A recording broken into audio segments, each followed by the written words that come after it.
hanggang talampakan. Yeah! Tara na at makipag-ututang dila kay Laika Barista! Yes, friend. Gusto ko nang magpahinga. Gusto ko nang kumain ng hapunan. Gusto ko nang umuwi. Gusto ko nang umuwi kasi bukas walang pasok. E di ikaw na ang uuwi ng probinsya. Ay nako. And again, that was Gusto by Zach Tabudlo. Laika Barista. Ayan naman tayo. Huy, bakit ganun? Tuwing area ko, bakit ako nasasamid? Ba't ako nauubo? Sinong nakakaalala sa akin? Ang dami nyo sigurong nagmamahal sa akin. Wow! Promise. Diba? Oh, si Joshua din tinanong ko. Diba, tuwing magsasalita ako kasi ako masasamid? Ay, mahal na mahal nyo ako? Char. Ay nako, ayan na nga. Laika Barista pa rin, yes, pa rin ang iyong kasama. Kachismisan, kakwentuhan at kaututang dila rin na hanggang sa mga oras po na ito.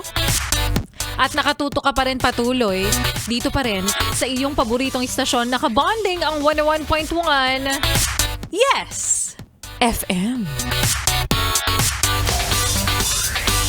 At mga yes friend, kaninang ay napakinggan po natin ang kwento ng ating Laika Barista Moments na pinamagatang Taken for Granted. Isa ka ba dyan? Ganyan din ba ang iyong sitwasyon? Well, wala na akong magagawa sa'yo ngayon. Baka sadyang tinanggap mo na lang na ganyan na ang iyong posisyon sa inyong relasyon. What? Kapag taken for granted ka na, anong gagawin mo? Titiisin mo? Iniisip mo baka naman kaya pa. Baka naman mayroon pang progress or mayroon pang development sa mga susunod na araw. Baka naman from being a taken for granted, baka mahalin na rin niya ako. Ay, nako, tama na. Pag ganyan, tigilan mo na. Ang daling sabihin kasi ako'y nandito tapos wala ako sa sitwasyon mo, di ba? Ganun talaga yon. Sa madaling salita, mag-move on ka na kapag nakikita mo at ramdam mong hindi na ikaw ang dahilan ng pagngiti niya. Kapag nakikita mong at ramdam mong hindi na ikaw ang dahilan ng pagiging blooming niya, wag mo nang hayaang umabot pa kasi dun sa puntong pagsisisihan mo kung bakit ka pa nag-aksaya ng oras sa kanya, kung bakit nagsayang ka pa ng pamasahe papunta sa kanila. Bakit mo pa in-upgrade yung fries niya from regular, ginawa mo pang large? Bakit mo pa in-upgrade yung soft drinks niya regular na ginawa mo pang large? Bakit mo pa in-upgrade yung Coke float niya, ginawa mo pang Monster float? Promise, di ba may mga ganon? Pagsisisihan mo, na parang, magbibilang ka bigla eh. Mahal mo naman, sadyang, dumarating ka lang talaga dun sa puntong, parang nangaasar lang ako dito sa digital namin. Kasi dapat pinapantay yung namin eh. Yung frame namin. Pero gusto ko lang umusog. Wala pa pansin lang. But anyways, going back sa ating pinag-uusapan, yes, friend. So, diba? Gusto mo lang manghinayang kasi gumastos ka naman. Minahal mo pero baka lang kasi hindi dapat siya yung taong minamahal at pinagkakagastusan. May mga ganong eksena, diba? Kaya naman again, never take someone for granted. Kasi yung pagtsatsaga niya sa'yo, yung pag-intindi na ginagawa niya ngayon sa ugali mo, hindi naman yan unlimited. Hindi naman yan pang forever. 'Di ba? Huwag pala forever yung salita. Dapat pang walang hangganan. Dahil kahit gaano mo kamahal ang isang tao, yes friend, kapag napagod yan at puro pagod na lang yung mararamdaman yan, titigil yan. 'Di ba? Hihinto rin yan. Kaya never take someone for granted just because you're aware na mahal ka ng taong to. Kasi lahat tayo may tinatawag na breaking point. Kopya. Kopyang kopya. Heto na! Magandang hapon sa inyong lahat. At magandang hapon rin para po sa ating winner ng 500 pesos para po sa ating... Pera!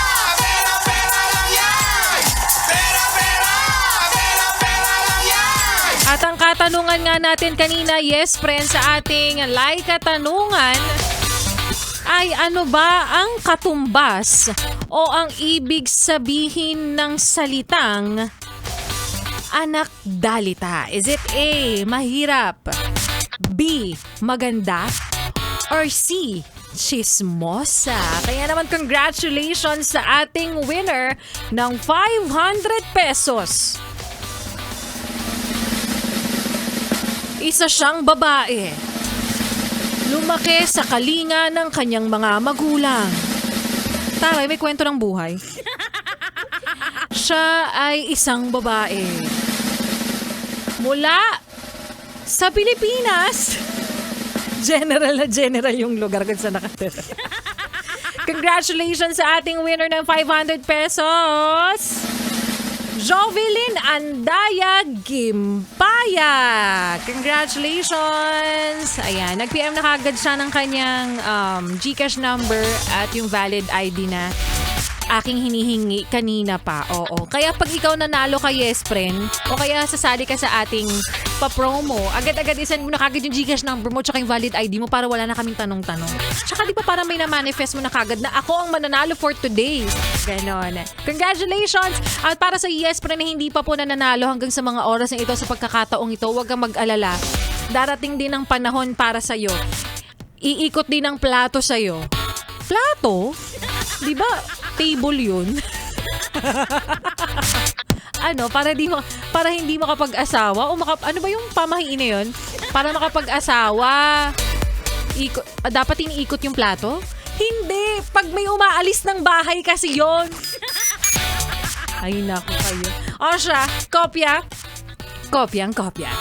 Maraming salamat po sa lahat ng mga yes friend natin na sumali sa ating pa-promo at huwag kayong mag-alala dahil baka maya-maya meron pa mamimigay. Kung sakaling hindi naman maya-maya, meron pa namang bukas para sa inyo yes friend. Again, 500 pesos po ang pa-promo na ibinibigay ng 101.1 Yes FM. Ang pera-pera lang yan na promo para po sa inyong lahat. Kaya naman again, ibinibigay namin to sa inyo dahil pasasalamat namin for making us consistent number 2 in Metro and Mega Manila ayon sa Kantar Radio Survey. Maraming salamat po mula sa kaibuturan ng aking dendrites hanggang sa nagnanaknak na tigyawat. Ganun. Ang graphic, pasensya na, joke lang. Kopya? Kopyang-kopya. O siya, bukas ulit, yes friend, magsama-sama tayo. Araw ng April 1. Unang araw na bukas ng Abril para sa mga mag-prank dyan. O, hinay-hinay, baka magkatotoo na naman yan. Bukas, same time, same frequency, and same station. Pero ngayon, yes friend, wag mo nang ilipat ang yung stasyon dahil susunod pa si Ganda Wanda na magbibigay sa inyo ng kasiyahan. Kaya naman, heto pa ang susunod nating kanta na para sa'yo, oo, na nagbago dahil sa taong mahal mo. Naging blooming daw dahil sa'yo at inspirado nga dahil sa'yo. Kaya naman here's Dahil Sa'yo by Inigo Pascual. Dito pa rin sa iyong paboritong istasyon na kabonding ang 101.1. Yes! FM Solid!